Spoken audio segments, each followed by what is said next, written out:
Welcome back to Dentistry Beyond the Numbers. It's hot out there for most of us, isn't it?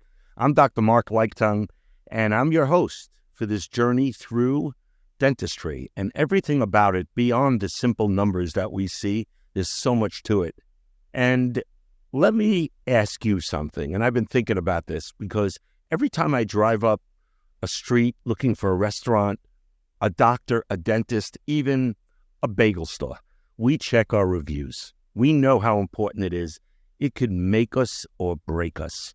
And today we are not only diving into that, we are diving into somebody that I know and I think is a wealth of knowledge, and I've got to know a little better.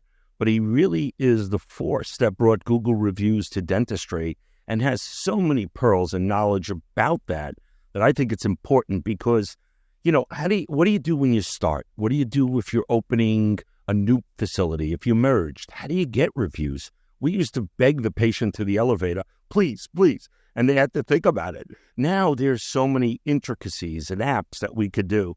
But that's why I'm thrilled about today's guest. He's becoming a legend in our field. His name is Dr. Len Tau, one of the more well-known marketers and review guys. I mean, this guy has been involved with companies like Bird Eye and really phenomenal. He's also the creator of an amazing event that I hear super things because it's the supercharge of your practice.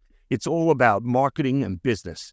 And we're going to talk about why Google reviews are so valuable, how your team can collect more, and that is the issue. How do we collect more consistent reviews? I want to dive into what do we do when we get that 1-star review in the morning? We wake up and there it is. It gets reverberated through the entire group. Every person sees it because it made such a big splash. That's the old saying, good news travels, bad news travels faster. So without further ado, he's passionate. He's very passionate about what he does. Dr. Len Tau, thank you so much. We're going to talk about you and everything about you and talk about that event that I think is a real game changer. Thank you for joining us, Doc. Thank you, Mark, for having me. I appreciate it. Oh, it's great to see you. So let me ask you something. You're really, I see you at shows. You're known. You're sort of like the guru that people pick their brain. And I mean that. I've always admired dentists that learn clinical, and has been involved in private practice, which we're going to get into. And so for those of you that may not know and may not have heard of you, must be living under a large rock. But share your background. What is it in dentistry? Because too many people don't realize the jump we make. Somebody like yourself, you've been practicing and practiced for a number of years. You came up with a great solution. So I just wanted people to know your background. So I'll make it as quickly as possible because we do a whole podcast on that. But thank you for having me. I really appreciate it. My pleasure. I was always an entrepreneur. What I didn't tell you when we started speaking before was I started a baseball card business when I was 13 years old. And I was making $60,000 a year as a teenager. I sold the business before I went to college. Nickname was Tops. Yeah, go ahead. I sold the business when I went to college, but I've always had an eye for business and marketing. And, I'm going to say I fell into dentistry, but dentistry was the easy route for me, having a dad as a dentist. I earned it. I mean, I got the grades, I got into school, but I always knew that I did not want to be a dentist till I was 75 years old. Started working as an associate, bought a practice in 2007 from an unfortunate incident. The dentist unfortunately committed suicide. Bought the practice. I bought the building. I gutted the building. I made sure it didn't look anything like the previous practice. The team stayed. I grew the practice significantly over a few years. And I started to learn how to market because back then, Facebook didn't exist. Everybody went to Dental Town. And Right. Dental Town was where I connected with the people who helped me grow my practice, or supposedly grew my practice, but they didn't do a really good job. And I learned on my own. And I started getting the ear of some local dentists. Hey, can you kind of give me some advice on how to market? And I started teaching marketing to dentists without a marketing background. But I was very successful. I threw a lot of darts, I like to say, at different things. And the one thing that really resonated was when I asked patients, and I was doing it myself, how they heard about me, they said, I read your online reviews. And something just went off in my head. I said, this is something that's going to change the way we do business. And in 2013, I created a piece of software called iSocial Reviews. and iSocial Reviews. It helped. It was just a very easy. It was a manual system. There were no automations back then, but I created a concept and I wanted to prove a point. And as I was telling you before, I went to my first dental meeting. It was a Yankee dental meeting. Right. I still have some clients from there who signed up then, but this was in 2013, and 9 dentists signed up with my product. And I knew I had something there. And It's amazing. we had 180 dentists using the product. And lo and behold, we sold to Bird Eye, or my company was acquired by Bird Eye in 2014. I've been the head of their dental division for 11 years now. That's great. And we're at almost or just above 11,000 dental practices between the U.S. and Canada. And it's kind of changed my entire life. I went from full-time practicing dentist to retired at 49 years old. How did you know that reviews was the game changer? You know, we were putting posters out, billboards, 1-800-Dentist came along, and that was some competition for you. But you went to reviews. I mean, it's pretty gutsy and slightly gohanus. You know, the gohanus had to be pretty big to pick something that wasn't so proven as it is today. Because I was a guy who was very much on the internet, I personally read reviews. You mentioned you go to a bagel store. Yeah. You know, you go to the movies, thumbs up and thumbs down, Siskel and Ebert. That was the way that reviews were done back then. Mm-hmm. I just had a feeling that this public opinion means so much. You know, we trust what other people say. Yeah. And I just had this gut feeling that this was something that was it was not as well known then. It became bigger over the years. But now, if you ignore it, your practice will be ignored. And I don't want to say I got lucky because I'm a hard worker, but I always say I got lucky and picked the right thing, because there's many things I did that didn't work out. Absolutely. that if I did and went that direction, I wouldn't be where I'm sitting here today. Exactly. Well, you might be here, but you might not be there. Correct. So tell me, we start a practice. I mean, that's me. I'm a practice guy. I'm a doctor guy. I'm in the trenches. I think marketing has become, you know, one thing I do see is the onslaught of Facebook and marketing companies that are probably 2 guys in a room somewhere holed up in Newark, and they're just pumping out that they do social media. And then doctors get that 3-month, 4-month realization that they've been scammed. Like, how important are dental practices today? How much of it is tied into the success, I should say, of the dental office with these reviews and consistently with these reviews? You know, it's funny. I was very involved in social media. I was one of the very first practices to get a Facebook page. Okay. I put myself out there. I was social. Okay. But I always like to say I'm anti-social now, because I don't think you can really attract new patients using social media. But remember, social media is posting on your social channels. If you're paying for advertising, it's no longer social media. It's social advertising, it's called. So social media to me is not a great way to get new patients. Okay, just let's stay that completely. And I find a lot of dentists do get scammed because they have somebody that says they can get them out there, and I don't think it works as well. Okay, but when you are looking for a dental practice, how does an insured patient look for a dental practice? They go to their insurance directory, they find a dentist, and then they're going to Google a couple of them. Okay, when you're asking a friend, your friend says, "I will go to so and so. You should go see them." Do you think they just call them up on the phone? No. They go online and look them up to see what other people say about them. That's why Google reviews are so important to any type of referral that you're going to get.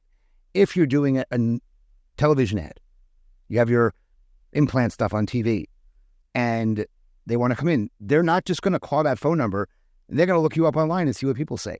So everything that revolves around this, what we call the ZMOT, the zero moment of truth, which is something Google came up with.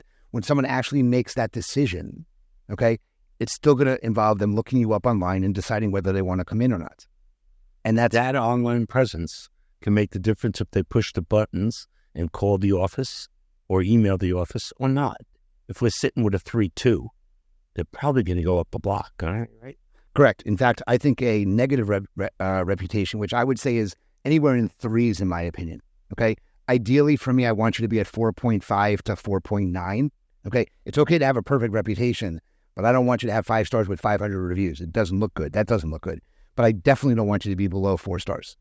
Okay, because they say that if you're in 3-point-something stars, you're going to lose a portion of those referrals. Well, that's my question I wanted to segue into was, do you see that the practice with the strongest reviews in your experience wins the race? and people more apt with a broken tooth standing at the corner will go to that practice than the one across the street? It depends. And one of the things, I think there's a very big misconception in the industry that if you just have reviews, Right. you just have reviews, you rank. And that's not the case. You need the ranking and the visibility as much as the reviews. And practices that have both the reviews, so we call it credibility, and then the visibility, the ranking, they're the ones that are most successful. So there are many practices out there that could have thousands of reviews, but when you do a search for dentists in their town, they're literally not visible. They don't Okay? have visibility. So it's a Brilliant. I hope everyone heard that the visibility on the Google Earth, on the Google Maps, and then confirm the patient or the client or the future patient's decision with those reviews. Right. Without those reviews, they're just passing you.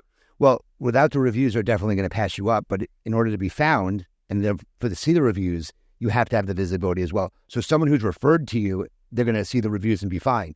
But if you're looking to attract all those people in and around the area who don't know you exist, you need the visibility as well. And that's been a big misconception in the industry that I hope to change, because the visibility is really what drives the patients to the practice, in my opinion. It's today's world. It's almost everything. I mean, they could really do their due diligence. You need to be buttoned up in all aspects, especially the phone. But talk about the phone. I mean, for me, I remember we had team huddles. We'd say, let's get reviews. Oh, Mrs. Smith, Mr. Jones, we'd call them over. We'd try to secretly have them do it. Now you can't do it from the same location, so you have to. How do you collect reviews? I don't want to steal your magic, and I feel funny about asking some of these questions, but if you could, without stealing any sauce, maybe help us. How do you inspire somebody to go get reviews other than saying, I'll give you $5 per review? So it was funny. Someone asked me recently, how did I get reviews in the very beginning? Mm-hmm. And I told them, I incentivized them. You can't do that anymore. Okay. I had them do it in my physical location on my computer where they logged in. You can't do that anymore. So a lot of the ways that I used to collect them down the road, you can't do anymore because times have changed. So it 100% starts with what I call, before anything else happens, you have to create a reputation culture in your office.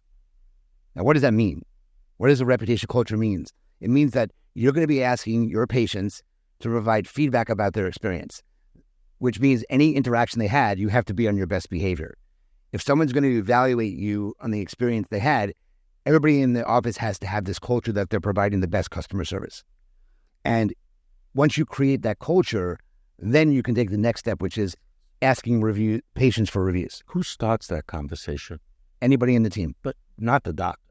No, I think the doctors should be very much involved. Like, who comes to the patient and say, Sally or Mary, we're going to ask you for a review at the end because that's going to help us get better.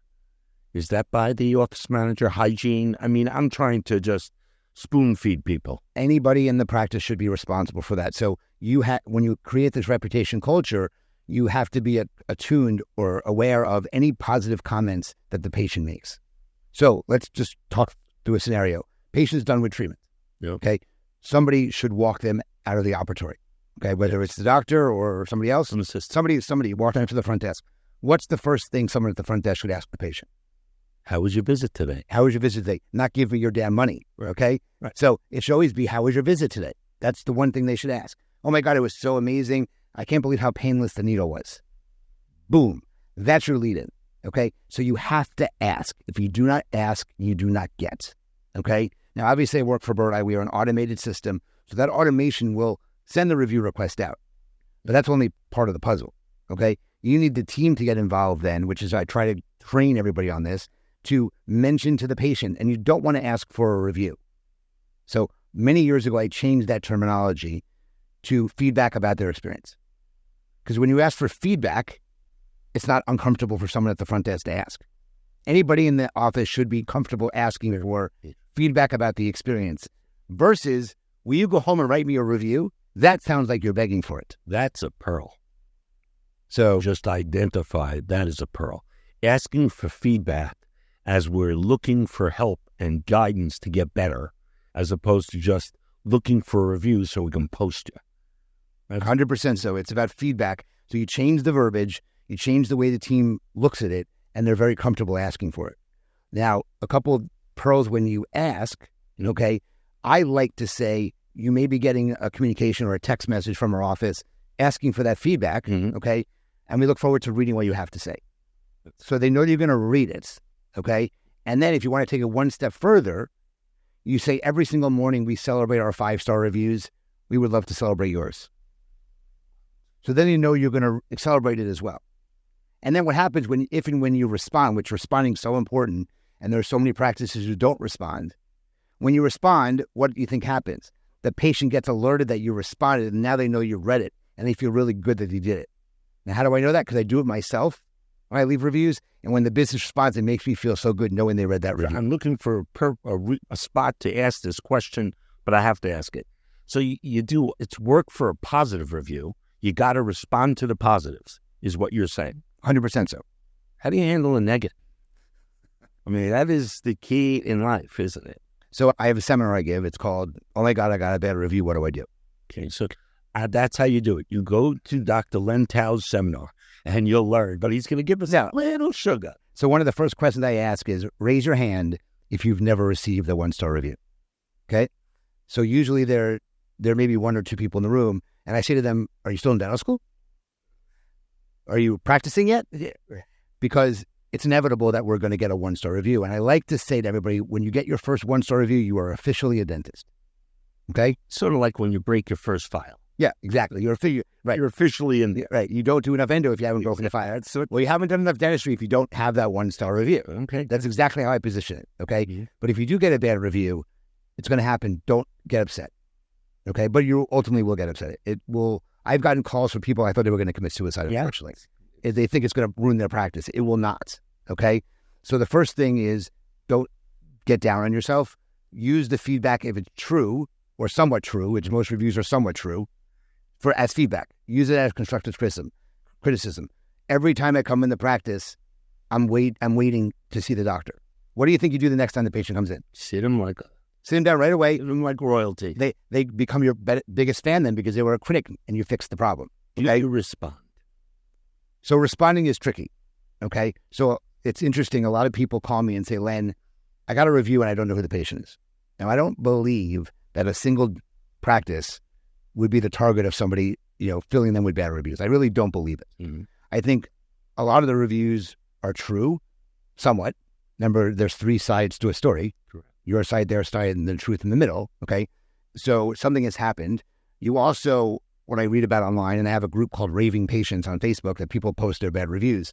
And what I hear a lot about is that, well, that patient never came in, okay? But they had an interaction on the phone, and you may not have treated them properly on the phone. They can still write a review about that. They do not have to be a patient, okay? So responding is tricky because you have to be careful about HIPAA, okay? And one of HIPAA's big rules is that you cannot technically acknowledge them as a patient. So how do you do that without violating HIPAA? So I want to be very clear, I don't encourage people to purposely violate HIPAA and release private information, okay? But by saying to somebody who left a positive review for you first, when you respond, "Thank you so much for your feedback. We're so happy you loved your Invisalign treatment," or "Our office loves doing Invisalign." Did you technically acknowledge them? Yes. But someone who has a positive experience isn't going to have a problem with that. Okay? I'll give you one scenario in a second that a patient did, but it's a little bit different scenario. Now, when it comes to a negative review, you have to be careful because you already have an upset patient. You can end up with a lawsuit. You can end up inciting the situation. So I prefer you try to take that conversation offline. So try to connect with them if you know who it is. Try to text them. You know how many times I've texted a person who left a bad review and I've got a reverse because they handled the situation. Find out what their biggest problem is. Fix their problem if you can, and many times you'll take that review down or change that review. You know how many times I've gotten a 1 review changed to a 3-star review, which is a lot better than 1 star. Yeah. But a really important thing I want to really mention to you. So there was a court case that happened where a patient went into a dentist and had Botox done, okay? And the patient simply wrote, "I'm so happy with my visit to so-and-so's doctor," okay? The doctor responded, "Thank you so much. We really happy you enjoyed the magic needles," okay? And notice the patient didn't release any information about what was done. The doctor did, and they implied you had something done because magic needles. What does that mean, okay? So the patient saw the review, the response, and got very annoyed. the dentist took it down, and their screenshots were taken, and the dentist was sued and lost. Really? Yep. So there was a fine applied because they violated HIPAA because he released information that the patient did not release. So again, by the letter of the law, you're not allowed to acknowledge. Amazing. But in that case, they went a step beyond and said you had Botox. That's so interesting because for sure for the last 20 years, 15, 20 years, we were told negative reviews, answer them. Say, and use it to your advantage. Say, oh, I'm so sorry you didn't have a great visit. We care about all our patients, but turn it around. I think it makes more sense because sometimes you can get loose with the words. You have to be we do a lot of liability. We're not going to call lawyers every time we get a review. Or you do because it's not many. How many one-star reviews? People come in and if the previous dentist they had didn't tell them about the gum disease or the calculus they have, and someone they go off the deep end, you can educate the patient, show the patient the x-rays. Maybe you're right. Go from a 1 to a 3, it'll average better than that. It's a hell of a lot better. It's amazing. Now, much knowledge. People who are looking to respond, which I don't think there's anything wrong with, I really don't. Be careful. Think about your response before you actually respond. Don't be angry. Okay? It's very hard to get that stuff off if you don't respond appropriately. Right. But I would just say, we're sorry you had this experience. We accept all positive feedback, both positive and negative, and we would like to discuss it further with you. But because of HIPAA, we are not allowed to publicly discuss it. Please contact the office and ask to personally speak with us so we can address the concerns that you just discussed. What I'm hearing Dr. Tau say is, don't take the bait. Be careful, right? And watch our words because these words mean something. Moving on, there's tremendous amount of technology coming. I want to pick your brains about that because you are the forefront of getting reviews and people will notice old, stodgy offices. But what are some of the platforms? What makes it easier? There's so many dentists. I'm an acquisition guy. I will go into offices, see what's going on and talk to them. And some of them just do their Google reviews by themselves. They handle their reputation. I have no idea how they do it. I don't understand what they're doing.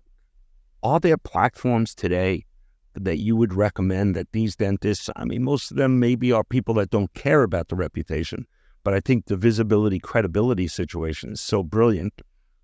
What do you recommend for people? Is it Bird Eye? I'll tell me the best that you. Yeah, I'll be biased here because I've been with the company for so long and I have a tremendous number of happy clients.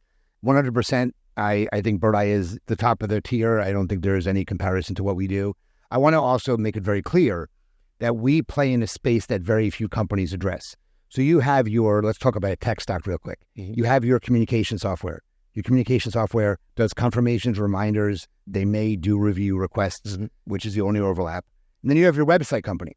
Your website company does your website. They do SEO on your website. They may be doing social media. They may be doing Google AdWords, but they don't necessarily play in our space, which is getting your Google business listing ranking higher. Okay, so we're not only getting credibility, we're addressing the visibility as well. And when you have the visibility and the credibility together, that's how you get results. What about credit cards? The credit card companies used to do that. I remember there was some credit card company I used in New York about, by the way, let me just interject. I'm not here to do any commercials, but truth be told, I got to be honest. We use Bird Eye in the group, in Guardian, and I haven't heard any negativity, so I guess it's going great. But really what I'm thinking about is really like we talked about, how do we get these people to give us constant reviews, and constant good reviews? It is a work in progress. You have to make it very easy for the patients. You can ask till the cows come home, but if you don't make it simple, and that's what Bird Eye does, it makes it a true one-step process. There are other companies that do this, a couple of them that do it as well, but they don't really focus on the visibility part. And again, there are offices, and I know that all the companies really well. I know my space better than anybody, and they're very good companies. The problem is that when you have reviews but don't have visibility, you don't see the patients in the seats. When you have the visibility and the credibility, you have the patient, you get the ROI from that. So just getting great reviews and not moving up the ladder just gets you great reviews. Makes you look good. It'll look good for the people that get word of mouth. Right. I call it word of mouth 2.0. That's what I call it. And it's word of mouth. I got to tell you, personally, how did this happen? Like, when did you got jazzed up about marketing? Really, it's amazing how much you know of it. I know you spent years doing it, but I mean, it must be a passion that you loved from the beginning. So it's funny. People always say to me, Len, I retired at 49 years old. Okay. And I didn't retire to stop, not work. I work harder than now than ever before.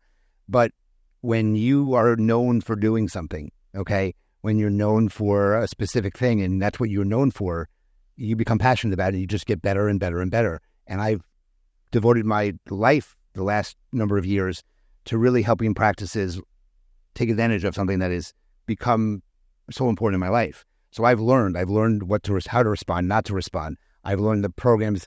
AI is so important right now. The artificial intelligence out there, if you want to be found on searches like ChatGPT, you've got to have those reviews. So this is never going to go away. There are things that have happened that have been a fad for a while. How many people were on some of these social media channels that were out there in the beginning? How many were doing reviews on sites that don't exist anymore? Right. Okay. This is something that will never go away. Okay. But this takes work for the practice. I mean, this is not something, oh, hey, Joe, can you just plug us in? We're going to do some pay-per-click ads. This is something that is, it has to be work. Number one, we have to do a good job on the patients. How do you get good reviews? You do good work. Correct. You have a good team. You speak nicely. You don't leave them waiting more than 10 minutes, and you dry them up when they're leaking. I mean, that's right. Right. You have to give a great patient experience. That's step one. Creating a reputation culture is step two. Asking is step three. Using the proper verbiage is step four. And then the missing piece for some people is how to get the patients to make it easy for them. And if you have that last piece in there, that's really what solves the problem. And then responding to is always important. So when you hit those check boxes and you have the visibility, you become a patient magnet. And that's what my practice became. And I was a fee-for-service practice. I didn't take insurance. I was just going to ask you, I mean, Dr. Tau's Bird's Eye deals with over 11,000 dentists. So I think they've got the words, the verbiage, the training, which is extremely important. We have these discussions. But do you see more fee-for-service, higher end, care about? I mean, if I'm not caring about my reputation or I can't give that experience, I might as well take very low-end insurance and just punt. But I imagine most of the practices you are dealing with are high PPO or fee-for-service. They are, but interesting enough, there seems to be a trend in the industry for those practices that take like Medi-Cal or Medicaid. Mm-hmm. Those patients who pay almost nothing to come to the dentist have a very high expectation, and they are the first ones to blast the practice. So I'm seeing more and more, I don't want to say lower end practices, but people who, because they're not lower end necessarily, but they give themselves to the lower end clientele because there's nobody else for them to turn, and they're the first one to blast the practice. Blast them. So that's why I practices who are multi-million-dollar practices. I have practices that are PPO, and I do with HMO and Medicaid practices as well. Right. I mean, reputation is reputation. That's the point. Let's talk to the very young dentists out there. Somebody coming out and they really want to start their own business. I mean, this is just a broad question to a dentist that knows. I mean, other than the Google reviews, are there any technologically advanced intraoral camera stuff that you feel helps other than the patient experience, but somebody walks by and they say, this is our scan. Are there things in the office that doctors who are starting out and think, what am I going to review? I got to do good work and ask. But they come in and they have that technology. Is there anything off the top of your head that you think is a must today? Yeah, 100% so. And real quick, I just spoke to the senior students who graduated at Nova Southeastern. Right? I gave the keynote at one of their events. And I told them that when you're in dental school, and if you're a young person listening to this, and you're in dental school, start a Google My Business listing for yourself and get your patients to write reviews. That Google business listing will travel with you wherever you go. You'll never lose that. Okay? So I would start that early in your career trying to get positive feedback online because it will set you up for future. Now, when it comes to technology, I was user number 7 for an iTero. So I had serial number 7 when I first started with them in 2007. I hope you saved that. I did not. It was so big. We got rid of that because that was a Montana version. Yeah, but that changed my career, being able to see my preps close up. So I think you need a scanner. You don't have to use iTero, but you need a scanner, 100%. Everything needs to be digital. I think if you don't have a digital practice, and that means no papers, okay? That means everything needs to be on the computer. Yes. I think there is some amazing AI technology out there now. There's a really really good product, which is unheard of. They'll be at Supercharge. It's called Avora, Avora. Avora is it's almost like one of those Plod devices that will listen to conversations, but then it will drop the notes into your templates into your practice management software, so you no longer have to write notes, basically. That's an amazing up-and-coming technology. I want to interject that technology because we know how important it is to probe teeth. Having something like that within the hygienists could be... Well, that's like Alta AI. Alta AI is another. Alta AI is another product that's out there that will help hygienists chart and stuff like that. Because that is the biggest issue. Yeah, remember people using the Florida Probe, if you remember. Right, exactly. Or they had a device which you would touch with your feet. Or then you have to hire an assistant. Dental hygienist. Right. Yeah, so it's kind of interesting. You know, we go different paths. We definitely in the New York area. We've never met formally other than last day or two. But now I got to tell you, I see the buzz. I mean, this is incredibly important things and incredibly important stuff. But I use these reviews also as well to really make us better. You know, to hear, did I put instruments? I remember, truth be told, I got a review, and it was years ago. I'm not sure if she wrote to us or put it on there because but she wrote that during one of the procedures, I had to put the instruments on the patient's chest. And I try never to do that. And I did it because I was in a little bit of a pinch. And I called the patient and I apologized profusely. But it taught me for the next 25 years of my life that I never put an instrument on man, woman, child's chest. You know, I feel that these Google reviews are great for marketing, but they must have some innate ability to raise the level of your patient's experience. As long as you take constructive criticism and willing to change what you do. And it's funny, you just said about your issue with putting your instruments on a patient's chest. I did that on my very first patient ever in dental school. I still remember her name, and I got scolded for it, and I never did it again. And that was my first patient ever. You were lucky. You did it before me. Yeah. So no, I think it's great what you bring. I mean, but I really would be remiss if we didn't talk about something that's booming these days, and these continuing education courses where you could rub elbows with people that have done this, created it, and have all the answers, as you can hear. Dr. Len has a program called Supercharge Your Dental Practice. I created it because I've always been on the business and marketing side of a practice. That's what my passion was. And we can hear it. Yeah, and I stopped doing clinical dentistry. So everything I do, I have no clinical, I don't even align with clinical partners anymore. All of my partners in the industry are on the business and marketing side, because that's what I talk about. Sure. So I don't think there's really any great meeting that focuses just on that. So I created this concept about 5 years ago. I waited till I was done practicing. So I created the event. The first year was in Delray Beach in 2023. We had over 200 attendees. Last year was in Scottsdale, but I live in South Florida. It's beautiful where I live. So I said, you know what? I'm permanently going to bring people down here. So the meeting is September 26th and 27th. Great time. Weather's beautiful there. It's at a brand new resort called Pier 66. Oh, yeah. Which opened in January. That's beautiful. So it's 7-8 months old. Mm-hmm. I was there. We saw it. My wife and I saw it before it even opened, and we were wearing our hard hats when we walked it because it was still being constructed. We stayed there in May for a night, and it's an unbelievable resort. Everything's self-contained. But I've got 14 speakers, all teaching business, marketing, leadership, awesome. How to save money on taxes, how to protect your assets, how to post content to social media. But it's all business and marketing related, and they're premier names in the industry, led by Steve Rasner and Rich Maddow. So some really, really big names in the industry that are speaking there. And I've got some great sponsors that are there, and it's going to be an event that I hope grows year after year after year. And I'm excited about it. We're now in major planning stages or final planning stages right now.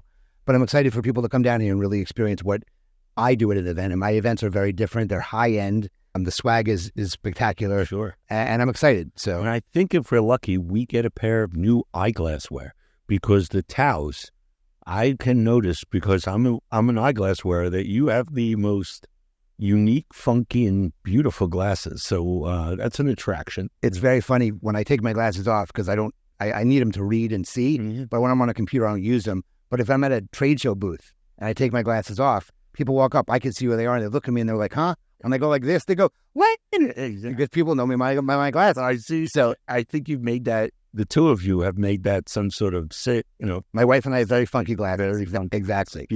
I'd like to, just before we get off of this last thing, because the event sounds, I know I'll be there, and I'll tell you why, because I'm excited about it. It's got some unbelievable names coming. He's always had some unbelievable names coming. But how could people, who should come? Why should I can answer my own question, but to me, who should come to this event? Should it be people that are young associates working in a group or not working in a group, or only people that are focused on building a practice?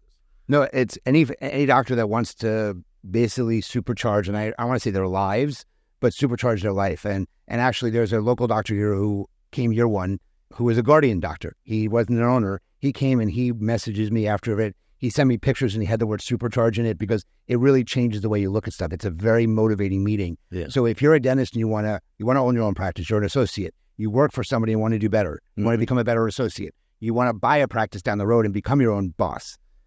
It's anybody, and even team members. Year one, I didn't want teams there. Now I want teams there because I know that they're part of this process to get change in your practice. We're excited. And we really are. Speaking to you today personally, there are a number, I just said this to myself about 10 minutes ago. I said, I got to get a copy of this, and I don't do this very often, but I got to listen back because you really are full of these unbelievable pearls.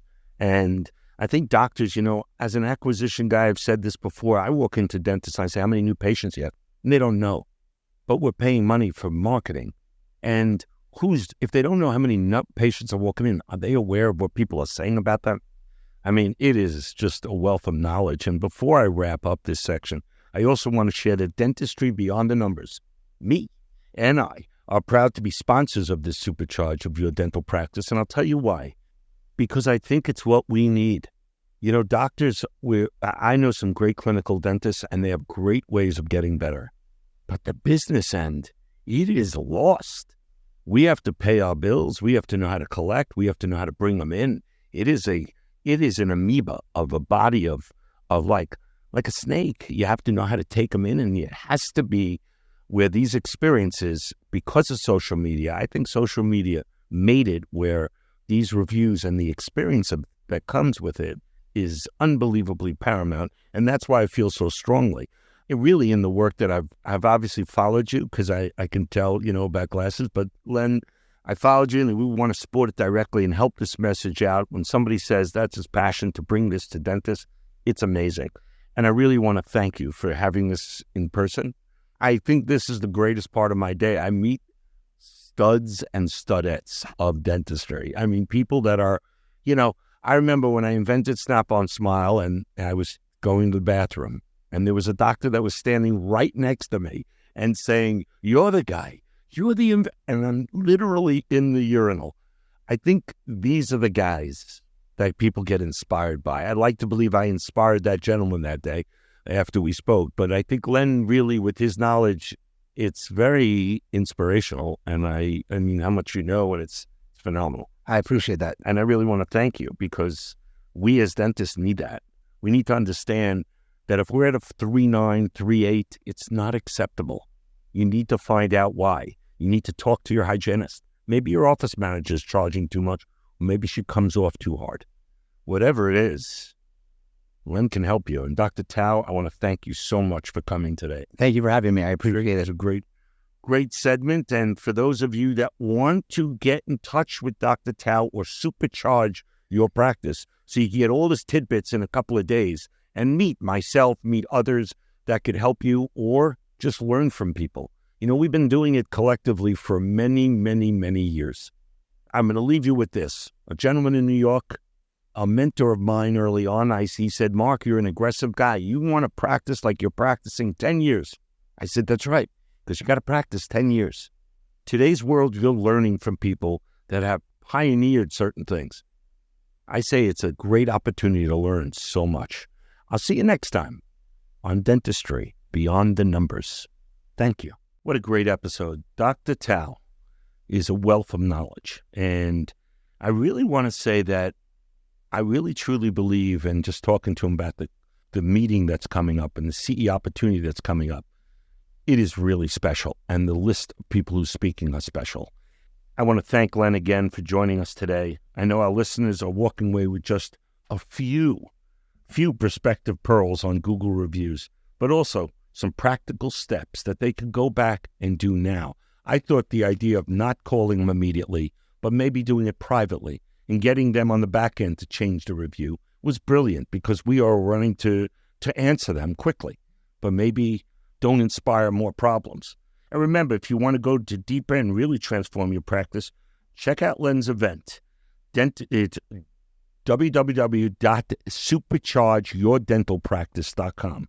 That's Supercharge Your Dental Practice. We're excited to be sponsors. I'm speaking there this year, and we'd love to see some of the listeners. I know I'm bringing some of the docs over.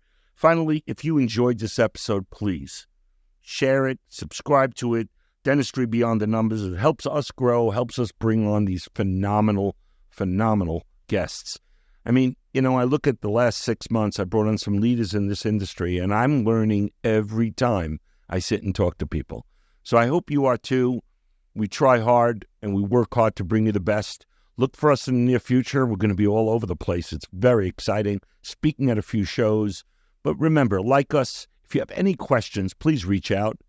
mliechtung@gmail.com, mliechtung@gmail.com. That's my private email. If you have a question about your practice, about something you heard, reach out. If not, I'll see you on Dentistry Beyond the Numbers next time. And again, thank you very much.